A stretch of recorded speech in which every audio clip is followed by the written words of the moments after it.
Hi hello ನಮಸ್ಕಾರ. ಈ ಚಾನಲ್ಗೆ ಎಲ್ಲರಿಗೂ ಸ್ವಾಗತ. ನನ್ನ ಹೆಸರು ಡಾಕ್ಟರ್ ಸುದರ್ಶನ್ ಎಸ್.ಡಿ. ಆರೋಗ್ಯ ಮತ್ತು ಆರೋಗ್ಯಕ್ಕೆ ಸಂಬಂಧಪಟ್ಟಂಥ ವಿಚಾರಗಳ ಬಗ್ಗೆ ಈ ಚಾನಲಲ್ಲಿ ಡಿಸ್ಕಸ್ ಮಾಡ್ತೀವಿ. ಈ ಚಾನಲ್ಗೆ ಹೊಸಬ್ರಾಗಿದ್ದರೆ ಚಾನಲ್ನ ಸಬ್ಸ್ಕ್ರೈಬ್ ಮಾಡ್ಕೊಳ್ಳಿ. ಆರೋಗ್ಯಕ್ಕೆ ಸಂಬಂಧಪಟ್ಟಂಥ ಮಾಹಿತಿಗಳೊಂದಿಗೆ ಸಿಗ್ತಾ ಇರ್ತೀನಿ.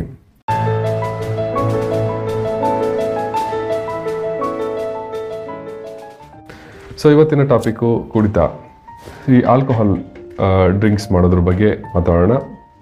ಯಾಕೆ ಮನುಷ್ಯ ಒಬ್ಬ ಕುಡಿತದ ಚಟಕ್ಕೆ ಬಲಿ ಆಗ್ತಾನೆ, ಮತ್ತು ಅದರಿಂದ ಆರೋಗ್ಯದ ಮೇಲೆ ಆಗ್ತಕ್ಕಂಥ ದುಷ್ಪರಿಣಾಮಗಳೇನು, ಮತ್ತು ಆ ಒಂದು ಹ್ಯಾಬಿಟನ್ನು ಹೇಗೆ ನಾವು ಟ್ಯಾಕಲ್ ಮಾಡಬೇಕು, ಅದರಿಂದ ನಾವು ಮುಕ್ತಿ ಹೊಂದಲು ಯಾವ ರೀತಿಯಾದಂಥ ಮೆಷರ್ಸ್ನ ತಗೋಬೇಕು ಅನ್ನೋದ್ರ ಬಗ್ಗೆ ಈ ಒಂದು ಟಾಪಿಕಲ್ಲಿ ಮಾತಾಡೋಣ. ಆ್ಯಕ್ಚುಲಿ ಕುಡಿತ ಅನ್ನೋವಂಥದ್ದು, so it all starts with a small social ಗ್ಯಾದರಿಂಗಲ್ಲಿ ಯಾವುದೋ ಒಂದು ಪಾರ್ಟಿನಲ್ಲಿ ಸ್ಟಾರ್ಟ್ ಮಾಡ್ತಾರೆ.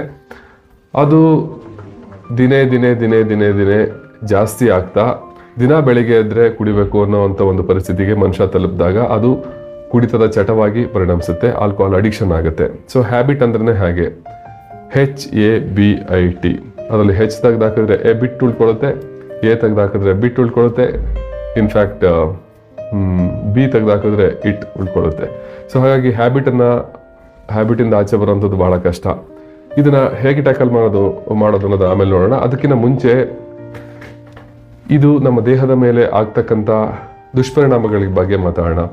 Alcohol is A stimulant in the beginning but depressant in the long term. So ಇದು ನಮ್ಮ ದೇಹಕ್ಕೆ ಸೇರಿದಾಗ ಅದನ್ನು ಪ್ರೋಸೆಸ್ ಮಾಡೋ ಅಂಥದ್ದು ನಮ್ಮ ಲಿವರು. ಸೊ ಹೊಟ್ಟೆಯಿಂದ ಲಿವರ್ಗೆ ಹೋಗುತ್ತೆ, ಆ ಲಿವರು ಅದನ್ನು ಪ್ರೋಸೆಸ್ ಮಾಡೋಕ್ಕೆ ಶುರು ಮಾಡುತ್ತೆ. ಈ ಒಂದು ಪ್ರೋಸೆಸ್ಸು ನಮ್ಮ ದೇಹದಲ್ಲಿ ತುಂಬ ಸ್ಲೋ ಆಗುತ್ತೆ, ಬಟ್ ಅದಕ್ಕಿಂತ ಜಾಸ್ತಿ ಕ್ವಾಂಟಿಟಿನಲ್ಲಿ ನಮ್ಮ ದೇಹಕ್ಕೆ ತಗೊಂಡಾಗ it will not be able to handle it. Liver ಮನುಷ್ಯರು ಯಾಕೆ ಅಡಿಕ್ಟ್ ಆಗ್ತಾರೆ ಅಂತಂದರೆ it is not because of the taste of the alcohol, but because of the effect it gives after having alcohol. ನಿಮ್ಮ ಸಮಸ್ಯೆಯನ್ನು ಸಾಲ್ವ್ ಮಾಡೋದಿಲ್ಲ, ಅದು ನಿಮ್ಮ ಸಮಸ್ಯೆಯನ್ನು ಆ ತಕ್ಷಣಕ್ಕೆ ಮರೆಯೋ ಥರ ಮಾಡುತ್ತೆ ಅಷ್ಟೇ. ಸೊ ಹಾಗಾಗಿ ಏನು ಮಾಡ್ತಾನೆ, ಮನುಷ್ಯನಿಗೆ ಆ ಇನ್ಹಿಬಿಷನ್ಸ್ ಅಂತ ಏನಿರುತ್ತಲ್ಲ, ಆ ಇನ್ಹಿಬಿಷನ್ಸ್ ಎಲ್ಲ ಹೊರಟೋಗುತ್ತೆ. ಆಲ್ಕೋಹಾಲ್ ನಮ್ಮ ದೇಹಕ್ಕೆ ಬಂದಾಗ ಏನು ಮಾಡುತ್ತೆ, ಡೋಪಮಿನ್ ಅಂತ ರಿಲೀಸ್ ಆಗುತ್ತೆ.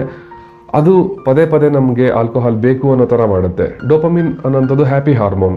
ಈ ಆಲ್ಕೋಹಾಲ್ ಕುಡಿದಾಗ ಮನುಷ್ಯನಿಗೆ ಆಗ್ತಕ್ಕಂಥ ಆ ಲಾಸ್ ಆಫ್ ಇನ್ಹಿಬಿಷನ್ಸ್, ಫ್ರೀಡಮ್, ಇದೆಲ್ಲ ಇಷ್ಟ ಆಗೋಕ್ಕೆ ಶುರುವಾಗುತ್ತೆ. ಆ ಇಷ್ಟ ಆಗೋವಂಥ ಪ್ರೋಸೆಸ್ಸಿಂದ ಡೋಪಮಿನ್ ರಿಲೀಸ್ ಆಗುತ್ತಲ್ಲ, ಸೊ ಆ ಡೋಪಮಿನ್ ಕಿಕ್ ಕೊಡುತ್ತಲ್ಲ, that makes people hook to alcohol. So ಹೀಗಾಗಿ ಮನುಷ್ಯ ಪದೇ ಪದೇ ಅದನ್ನು ತೊಗೊಳಕ್ಕೆ ಶುರು ಮಾಡ್ತಾನೆ. ಸೋಷಿಯಲ್ ಡ್ರಿಂಕ್ ಆಗಿ ಶುರುವಾದಂಥ ಆಲ್ಕೋಹಾಲು ವ್ಯಸನವಾಗಿ ಪರಿಣಮಿಸುತ್ತೆ. ಈ ಒಂದು ವ್ಯಸನದ ಸ್ಟೇಜ್ಗೆ ಹೋದಾಗ ಇದು ಕೇವಲ ಒಬ್ಬ ಮನುಷ್ಯನ ದೇಹದ ಮೇಲೆ ಅಷ್ಟೇ ಅಲ್ಲ, ಮನಸ್ಸಿನ ಮೇಲೆ, ತನ್ನ ಸಂಸಾರದ ಮೇಲೆ ಮತ್ತು ಸಮಾಜದ ಮೇಲೆ ಕೂಡ ಅದು ಸೈಡ್ ಎಫೆಕ್ಟನ್ನು ಬೀರುತ್ತೆ. ಕುಡಿದಂಥ ವ್ಯಕ್ತಿ ಸರಿಯಾಗಿ ಊಟ ಮಾಡೋದಿಲ್ಲ, ಅವನಿಗೆ ಪ್ರೋಟೀನ್ ಎನರ್ಜಿ ಮಾಲ್ನ್ಯೂಟ್ರಿಷನ್ ಆಗುತ್ತೆ, ಮತ್ತು ಲಿವರು ಪ್ರೊಸೆಸ್ನ ಮಾಡಿ ಮಾಡಿ ಮಾಡಿ ಮಾಡಿ ಅದು ಸಿರೋಸಿಸ್ಗೆ ಹೋಗುತ್ತೆ. ಲಿವರಲ್ಲಿ ಆದಂಥ ಇನ್ಕ್ರೀಸ್ಡ್ ರೆಸಿಸ್ಟೆನ್ಸಿಂದ, ಬ್ಯಾಕ್ ಪ್ರೆಷರಿಂದ ಏನಾಗುತ್ತೆ, ಎಲ್ಲ ಕಡೆ ರಕ್ತನಾಳಗಳು ಉಬ್ತವೆ. ಅದರಲ್ಲಿ ಮುಖ್ಯವಾಗಿ ಅನ್ನನಾಳದಲ್ಲಿ ಮತ್ತು ಗುದದ್ವಾರದಲ್ಲಿ ರಕ್ತನಾಳಗಳು ಉಬ್ಬಿ ಅದು ಏನಾದರೂ ಬ್ಲೀಡ್ ಆದರೆ ಈಸೋಫೇಜಿಯಲ್ ವೆರಿಷಿಯಲ್ ಬ್ಲೀಡ್ ಅಂತ ಕರಿತೀವಿ, ರಕ್ತನ ವಾಂತಿ ಮಾಡ್ಕೊಳ್ಳೋಂಥ ಪರಿಸ್ಥಿತಿ ಕೂಡ ಹೋಗುತ್ತೆ. ಸೊ ಇದೆಲ್ಲ ತುಂಬ ಲಾಂಗ್ ಟರ್ಮಲ್ಲಿ ಆಲ್ಕೋಹಾಲನ್ನು ಕುಡಿಯೋದ್ರಿಂದ ಆಗುವಂಥದ್ದು. It all starts with small social drinking. ಹಾಗಾಗಿ ಇವಾಗ so commonly accepted social drinking ಅನ್ನೋಂಥದ್ದನ್ನು ನಾವು ಆದಷ್ಟು ಅವಾಯ್ಡ್ ಮಾಡೋದು ಒಳ್ಳೆಯದು. ಯಾಕಂದರೆ you don't know when it converts into an habit. So once it becomes a habit, ಅದನ್ನು ತುಂಬ ಕಷ್ಟ ಅದರಿಂದ ಆಚೆ ಬರೋಂಥದ್ದು. ಅದಕ್ಕೆ ಫಸ್ಟ್ ಸ್ಟೆಪ್ಪಲ್ಲೇ ಅದನ್ನು ಅವಾಯ್ಡ್ ಮಾಡೋದು ಒಳ್ಳೆಯದು.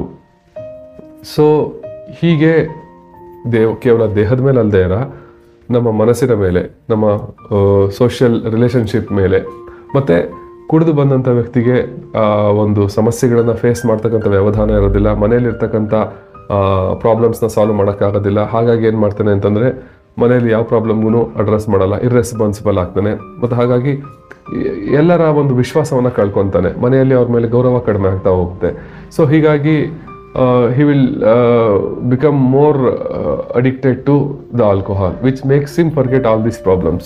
ಸೊ ಹೀಗಾಗಿ ಎಲ್ಲ ಪ್ರಾಬ್ಲಮ್ಸ್ಗಳನ್ನ ಮರ್ತೋಗೋಕ್ಕೋಸ್ಕರ ಇನ್ನೂ ಜಾಸ್ತಿ ಮಾಡ್ತಾನೆ. ಇದು ಒಂದು ಸಾಮಾಜಿಕ ಪಿಡುಗಾಗಿ ಕೂಡ ಬದಲಾಗುತ್ತೆ. ಸೊ ಹಾಗಾಗಿ ಮನುಷ್ಯ ಈ ಒಂದು ಕುಡಿತದಿಂದ ಆಚೆ ಬರಬೇಕು ಅನ್ನೋದನ್ನ ತಿಳ್ಕೋಬೇಕು. ಆದರೆ ಭಾಳಷ್ಟು ಜನಕ್ಕೆ ಇದೇನಂದರೆ ಇದೊಂದು ಸಮಸ್ಯೆನೇ ಅಂದ್ಕೊಂಡಿರಲ್ಲ ಅವರು.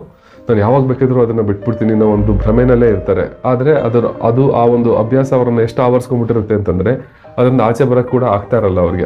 ಮತ್ತೆ ಇನ್ನೊಂದು ಅವ್ರಿಗೆ ಗೊತ್ತೂ ಇರಲ್ಲ ಆ ಒಂದು ಸಮಸ್ಯೆಲಿ ಇದ್ದೀವಿ ಅಂತ. ಫಸ್ಟ್ ಆಫ್ ಆಲ್ ನಾವು ತಿಳ್ಕೊಬೇಕಾಗಿರೋದು ಏನಂತಂದರೆ ಅದು ಒಂದು ಸಮಸ್ಯೆ, ಅದು ಒಂದು ರೋಗ. ಈ ಆಲ್ಕೋಹಾಲ್ ಅಡಿಕ್ಷನ್ ಅನ್ನೋದು ಕೂಡ ಒಂದು ರೋಗ ಅನ್ನೋದನ್ನು ತಿಳ್ಕೊಬೇಕು. ಅದನ್ನು ತಿಳ್ಕೊಂಡು ಅದನ್ನು ಹೇಗೆ ಟ್ಯಾಕಲ್ ಮಾಡೋದು ಅನ್ನೋದನ್ನು ನೋಡಬೇಕು. ಸೊ ಹೇಗೆ ಟ್ಯಾಕಲ್ ಮಾಡ್ಬೋದು? ಮನುಷ್ಯನಿಗೆ ಆ್ಯಕ್ಚುಲಿ ಏನಕ್ಕೆ ಅದನ್ನು ಕುಡಿತಾನೆ ಅಂತ ನಾನು ಆಗಲೇ ಹೇಳಿದೆ, because of the kick it gives. So ಆ ಥರದ ಒಂದು ಸಂತೋಷ, ಆ ಥರದ ಒಂದು ಲಾಸ್ ಆಫ್ ಇನಿಬಿಷನ್ಸ್ನ ಕೇವಲ ಮದ್ಯಪಾನ ಮಾಡಿನೇ ತಗೋಬೇಕು ಅಂತ ಏನಿಲ್ಲ. There are so many other good habits which can give you the same happiness by meditating or by doing some physical exercise. ಇವೆಲ್ಲ ನಮ್ಮ ಆರೋಗ್ಯಕ್ಕೂ ಒಳ್ಳೆಯದು, ಅದೇ ಥರ ಡೋಪಮಿನ್ ಕಿಕ್ಕನ್ನು ಕೂಡ ಕೊಡ್ತವೆ. ಸೊ ಹಾಗಾಗಿ ಬರೀ ಕೇವಲ ಕುಡಿತಕ್ಕೆ ದಾಸರಾಗದೇ ಇರೋ ಒಳ್ಳೆಯ ಅಭ್ಯಾಸಗಳನ್ನು ರೂಢಿ ಮಾಡ್ಕೊಳ್ಳೋದ್ರಿಂದ ನಾವು ಕೆಟ್ಟ ಅಭ್ಯಾಸವನ್ನು ಫೈಟ್ ಮಾಡ್ಬೋದು. ಈ ಒಂದು ನಿಟ್ಟಿನಲ್ಲಿ ಆಲ್ಕೋಹಾಲಿಕ್ಸ್ ಅನಾನಿಮಸ್ ಅಂತ ಒಂದು ಗ್ರೂಪ್ ಇದೆ. ಈ ಗ್ರೂಪ್ ಏನಪ್ಪ ಅಂತಂದರೆ ಇದು ಸುಮಾರು 180 ದೇಶಗಳಲ್ಲಿ ವ್ಯಾಪ್ತಿಯಾಗಿರ್ತಕ್ಕಂಥದ್ದು.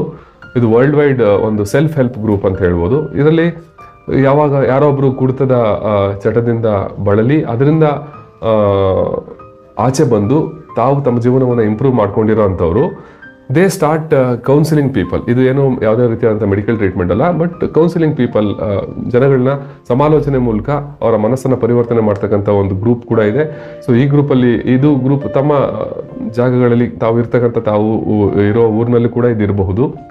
ಸೊ ಆಲ್ಕೋಹಾಲಿಕ್ಸ್ ಅನಾನಿಮಸ್ ಅಂತ ಹೇಳಿ. ಸೊ ಇವರು ಸೆಲ್ಫ್ ಹೆಲ್ಪ್ ಗ್ರೂಪು, ತಾವೇ ವಾಲಂಟಿಯರ್ ಆಗಿ ಈ ಒಂದು ಕುಡಿತದ ಚಟಕ್ಕೆ ದಾಸರಾಗಿರ್ತಕ್ಕಂಥವ್ರಿಗೆ ಅದು ಒಂದು ರೋಗ ಅಂತ ಅವ್ರಿಗೆ ಮನವರಿಕೆ ಮಾಡಿಕೊಟ್ಟು ಅದರಿಂದ ಆಚೆ ಬಂದರೆ ಆಗುವಂತಹ ಅನುಕೂಲಗಳ ಬಗ್ಗೆ ಹೇಳಿ ಒಂದು ಸಮಾಲೋಚನೆಯ ಮೂಲಕ ತಾವು ಒಂದು ಕುಡಿತದ ಒಂದು ಚಟವನ್ನು ಬಿಡಿಸುವ ಪ್ರಯತ್ನ ಮಾಡ್ತಾರೆ. ಮತ್ತು ತನ್ಮೂಲಕ ತಾವು ಕೂಡ ಒಂದು ಸಮಾಧಾನ ಮತ್ತು ಸಂತೋಷವನ್ನು ಅನುಭವಿಸ್ತಾರೆ. It's a wonderful group. ಇದ್ರ ಬಗ್ಗೆ ಕೂಡ ನನಗೆ ಮೊನ್ನೆ ಗೊತ್ತಾಯಿತು. So I just want to put that in this video so that ಅದು ಯಾರಿಗಾರು ಒಬ್ಬರಿಗೆ ಯೂಸ್ ಆದರೂ ಕೂಡ ಹೆಲ್ಪ್ ಆಗುತ್ತೆ ಅಂತ. ಸೊ ಹೀಗೆ ನಾವು ಒಳ್ಳೆ ಅಭ್ಯಾಸಗಳನ್ನು ಬೆಳೆಸ್ಕೊಳ್ಳೋದ್ರ ಮೂಲಕ ಈ ಒಂದು ಕುಡಿತದ ಚಟದಿಂದ ಆಚೆ ಬಂದರೆ ನಮ್ಮ ಆರೋಗ್ಯವೂ ಸುಧಾರಿಸುತ್ತೆ, ಮತ್ತು ಸಮಾಜಕ್ಕೂ ಕೂಡ ಒಬ್ಬ ಒಳ್ಳೆ ವ್ಯಕ್ತಿ ಸಿಗ್ತಾನೆ ಅಂತ ಹೇಳಕ್ಕೆ ಇಷ್ಟಪಡ್ತೀನಿ. ಈ ಒಂದು ವಿಡಿಯೋನ ಇಷ್ಟದವರೆಗೂ ನೋಡೋದಕ್ಕೆ ಧನ್ಯವಾದಗಳು. ಮುಂದಿನ ವಿಡಿಯೋದೊಂದಿಗೆ ಮತ್ತೆ ಸಿಗ್ತೀನಿ. Thank you for watching. Bye bye.